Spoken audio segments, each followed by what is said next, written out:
আমাদের দেশের অর্থনীতি বিধ্বস্ত, ব্যবসায়ীরা ব্যাংক থেকে লোন পাচ্ছেন না, ডিপোজিটাররা তাদের টাকা ফেরত পাচ্ছেন না, শেয়ার হোল্ডাররা তাদের শেয়ারের হিসাব মিলাতে পারছেন না। ইসলামী ব্যাংকে আবার দখল করার পায় তারা। এমন এক ব্যক্তিকে ইসলামী ব্যাংকের এখন বোর্ডের চেয়ারম্যান বানিয়ে দেওয়া হয়েছে, যিনি পালিয়ে গিয়েছিলেন, যিনি পরিত্যক্ত, যিনি ফ্যাসিস্টদের দূষর, তাকে এনে এখন ইসলামী ব্যাংকের ঘাড়ের উপর বসিয়ে দেওয়া হয়েছে। যত গুলি আমার বুকে মারো, যত টিয়ারশেল আমার মাথায় মারো, কিন্তু জনগণের উপর, শেয়ার হোল্ডারদের উপর, ডিপোজিটারদের উপর, এই ব্যাংকের মালিকদের উপর সাবধানে একটা গুলিও ছুটতে পারবো না। গ্যাসের চাপ, এইটাতে বড় কিছু করা যাবে কিনা আল্লাহ ভালো জানেন। কোনো অসম্ভব ফাও কথা বলা আমার দায়িত্ব না, আমি বলবো না। এ সংকট সারা বাংলাদেশ। গ্যাসের পরিমাণ ধীরে ধীরে কমে আসছে, নতুন গ্যাস ফিল্ডের সন্ধান করা হচ্ছে না এবং গ্যাস উত্তোলনের কোনো উদ্যোগ নেওয়া হচ্ছে না। ওইটুকু না নেওয়া পর্যন্ত অব্যাহত বাড়তি এই চাহিদা পূরণ করা বর্তমান গ্যাসের সরবরাহ দিয়ে প্রায় অসম্ভব। এখানে আমাদের কষ্ট হবে, আপত্তি নাই, হোক, কিন্তু সেইটাও যেন ইনসাফ ভিত্তিক হয়। এলপি গ্যাসের দাম 600-700 টাকা বাড়াই দিয়া 50 টাকা কমানো, এটা জাতির সাথে তামসা বলে আমরা মনে করি। আবার ইদানিং দেখেছেন, 1 মাসও হয় নাই, তেলের মূল্য বৃদ্ধি করা হলো 8 থেকে 12%। ঠিক 1 মাসের কম সময়ের ভিতরে আবার 3টা আইটেমে প্রায় 5 টাকা করে লিটার প্রতি আবার বাড়িয়ে দেওয়া হয়েছে। এবং আজকে আবার বিদ্যুতের দাম প্রায় 17% বাড়ানো হয়েছে। তো এই মরা মানুষগুলো এত বোঝা বহন করবে কিভাবে?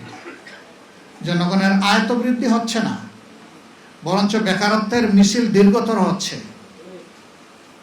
সেই জায়গায় যদি অব্যাহতভাবে জনগণের উপর এই ধরনের কর এবং দ্রব্যের মূল্য চেপে বসে, আমাদের দেশের জনগণ বাঁচবে কিভাবে? আশ্চর্য। আমাদের দেশে সংসদীয় পদ্ধতির সরকার প্রতিষ্ঠিত আছে। সংসদ বসবে 7 তারিখ, বাজেট অধিবেশন, তার আগেই সব বাড়ায় নেওয়া হলো। এটা কি? সংসদে আলোচনা করেন, আমরা আলোচনায় অংশ নেই, তারপরে যেটা যৌক্তিক জনগণ দেখবে সেটাই হবে। জনগণ বুঝতে পারবে সংকট কোথায়, বাস্তবতা কি। এটা না করে এই চালাকি করে মাত্র 4 দিন আগে এই মূল্যগুলা বৃদ্ধি করা হচ্ছে কেন? এই অবস্থায় কি আমরা চুপ থাকবো? খতনে খাজেগান পাঠ করব না? এই অবস্থায় আমাদেরকে প্রতিবাদ করতে হবে। আমরা আগামীকালই সারা দেশব্যাপী এই সমস্ত জ্বালানির মূল্য বৃদ্ধি এবং তার কারণে অব্যাহত দ্রব্যমূল্য বৃদ্ধির প্রতিবাদে ইনশাল্লাহ আমরা কর্মসূচি পালন করব। এই কর্মসূচি কোনো দলের নয়, এটি 18 কোটি মানুষের। আমরা দলের জন্য দাবি নিয়ে আসবো না রাস্তায়, আমরা জনগণের জন্য দাবি নিয়ে রাস্তায় আসবো ইনশাল্লাহ। আজকেও সংসদে ওরিয়েন্টেশন প্রোগ্রাম ছিল, তো সরকারি পক্ষের একজন দায়িত্বশীল ব্যক্তি অনুরোধ করলেন যে আমরা যেন একটু সহনীয় অবস্থায় কর্মসূচি পালন করি। আমাদেরকে যদি আপনারা কর্মসূচি পালনে বাধ্য না করেন, সহনীয় কেন, আমরা কোনো কর্মসূচি পালন করব না। কিন্তু যদি বাধ্য করেন, তাহলে সহনীয় বলে আমাদের ডিকশনারিতে কোনো শব্দ নাই। যা প্রয়োজন তা করা হবে ইনশাআল্লাহ। আমরা লড়ে যাব, মানুষের অধিকারের পক্ষে লড়ে যাব। আমরা দমব না, আমরা থামব না। আপনারা দেখেছেন আমাদের দেশের অর্থনীতি বিধ্বস্ত, ব্যবসায়ীরা ব্যাংক থেকে লোন পাচ্ছেন না, ডিপোজিটাররা তাদের টাকা ফেরত পাচ্ছেন না, শেয়ার হোল্ডাররা তাদের শেয়ারের হিসাব মিলাতে পারছেন না। এই অবস্থায় আবার 6টি ব্যাংকের গ্রাহকদের কি অবস্থা? ইসলামী ব্যাংকে আবার দখল করার পায় তারা। এমন এক ব্যক্তিকে ইসলামী ব্যাংকের এখন বোর্ডের চেয়ারম্যান বানিয়ে দেওয়া হয়েছে, যিনি পালিয়ে গিয়েছিলেন, যিনি পরিত্যক্ত, যিনি ফ্যাসিস্টদের দূষর, তাকে এনে এখন ইসলামী ব্যাংকের ঘাড়ের উপর বসিয়ে দেওয়া হয়েছে। এবং এখন যারা ইসলামী ব্যাংকের সেবাগ্রহীতা, ডিপোজিটার, শেয়ার হোল্ডার, তারা সকলে মিলে এখন রাস্তায় নেমেছে। এখন বলে যে এগুলা সব জামাতে ইসলামের মানুষ। আগে যেভাবে বলতো যে ওই তেলের ইয়েতে সবাই জামাতে ইসলামী পাঠিয়ে দিছে, এটাতেও সেইভাবে বলে। আমি বলছি, আমি স্বীকার করে নিচ্ছি এরা জামাতে ইসলামের মানুষ এবং এরা এই দেশের নাগরিক। এরা জামাত না, এরা আওয়ামী লীগ না, এরা বিএনপি না, এরা কোনো দল করে না, এটা দেখার বিষয় নয়। তারা এই ব্যাংকের মালিক। এই ব্যাংকের ক্ষতি হবে আর তারা চুপ করে বসে থাকবে, এটা আশা করবেন না। সেখানে তাদের উপর লেলিয়ে দেওয়া হয়েছে পুলিশ বাহিনীকে, গুলি, টিয়ার সেল, জল কামান। আমি গতকালকে সিলেটে ছিলাম এই ঘটনা ঘটার সময়, আমি বলেছি যে আগামী দিন আমিও নামবো ইনশাআল্লাহ। একটা শেয়ার থাকলেও আমি এই ব্যাংকের মালিক, 10 টাকা ডিপোজিট থাকলেও আমি এই ব্যাংকের মালিক। আমার এই সত্তা নিয়ে কাউকে টানাটানি করার সুযোগ দেব না। আমি সামনে গিয়ে বুক খুলে দাঁড়ায় বলবো, যত গুলি আমার বুকে মারো, যত টিয়ার সেল আমার মাথায় মারো, কিন্তু জনগণের উপর, শেয়ার হোল্ডারদের উপর, ডিপোজিটারদের উপর, এই ব্যাংকের মালিকদের উপর সাবধানে একটা গুলিও ছুটতে পারবো না।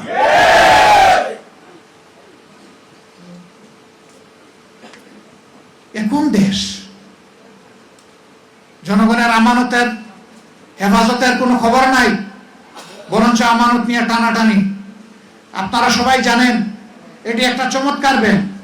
সৌভাগ্যক্রমে আল্লাহ তাআলা এই ব্যাংকের বোর্ডে আমাকে 6টি বছর সেবা দেওয়ার সুযোগ দিয়েছিলেন। সেই সময়টাই ব্যাংক বাংলাদেশের বৈদেশিক মুদ্রার 32 ভাগ একাই তারা আহরণ করত। টোটাল ডিপোজিট ছিল সমস্ত ব্যাংকগুলোর হিসাবে 28%।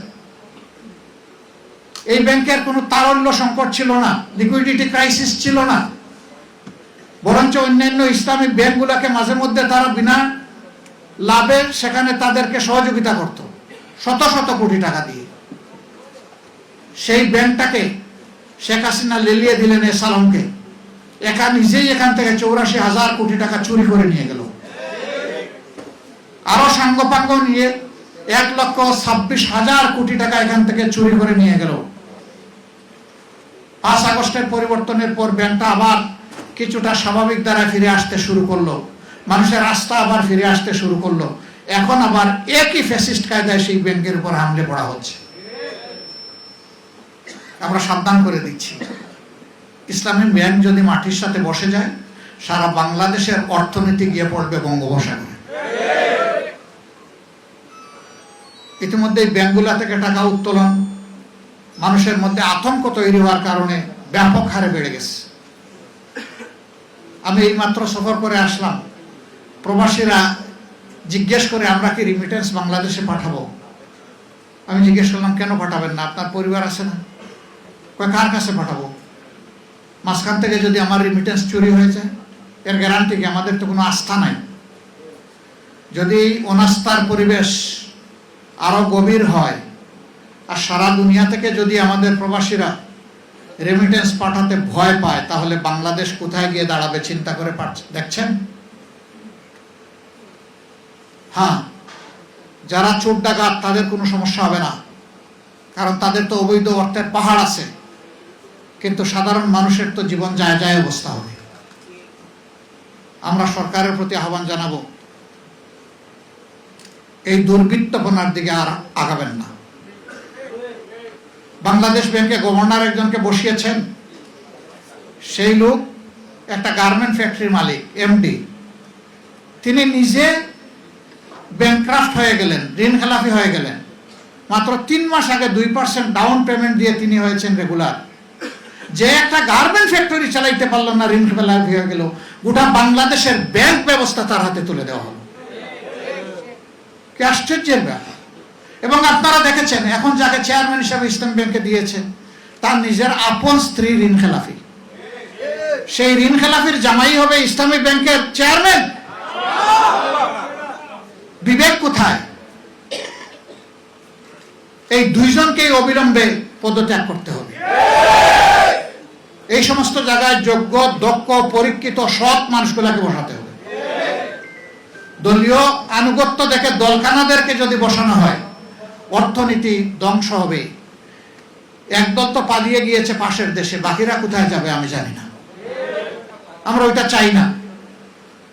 আমরা সংসদে প্রথম দিন দাঁড়িয়েই বলেছি যে আমরা নিরর্থক দামি বিরোধী দল হিসাবে এখানে থাকতে চাই না। আমরা অর্থবহ একটা বিরোধী দল হিসাবে ফাংশন করতে চাই। সরকারের গৃহীত সকল কল্যাণমূলক, ন্যায্য, ইতিবাচক কর্মসূচিতে আমরা অবশ্যই আন্তরিক সমর্থন দিব এবং সর্বাত্মক সহযোগিতা করব। কিন্তু জনগণের স্বার্থের বিপক্ষে যা হবে তার বিরুদ্ধে আমরা রুখে দাঁড়াবো, আমরা চুপ থাকবো না। আমরা গৃহপালিত বিরোধী দল হব না, আমরা জনগণের আমানতের সাথে বিশ্বাসঘাতকতা করব না, আমরা জনগণের আমানতের পাহারাদার হব ইনশাআল্লাহ। সম্মানিত বন্ধুগণ, এই দেশ আমাদের অধিকার আমাদেরকেই লড়াই করে আদায় করতে হবে। বলবেন লড়াই আর কতকাল? কম করলাম লড়াই, 47-এ করলাম, 71-এ করলাম, 52-তে করলাম, 90-তে করলাম, 24-এ করলাম, আর কত লড়াই? আমাদের জীবন যতদিন আছে লড়াইও ততদিন চলবে ইনশাআল্লাহ।